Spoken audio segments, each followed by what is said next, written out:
почитувани представници на медиумите, почитувани граѓани. Предлогот од Париз владата го прифаќа, а ВМРО-ДПМН не го прифаќа.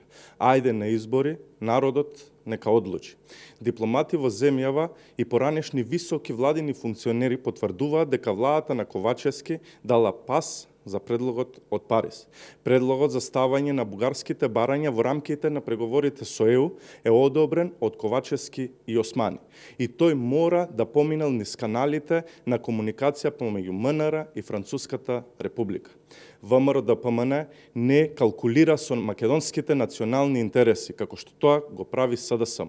ВМРО-ДПМН го отфрла предлогот од Париз и смета дека тој води само кон асимилација на македонците и бугаризација на државата.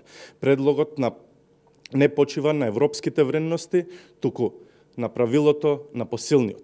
Ковачевски, кој дал пас, дозвола за предлогот да биде пуштен во јавноста, треба да собере храброст и да го признае тоа пред јавноста. Ниту еден наш партнер нема да прави никаков чекор без притоа за тоа да добие усогласеност на ставовите помеѓу двете страни. Ковачевски е виновен што воопшто го прифатил овој предлог и со тоа направил голема штета.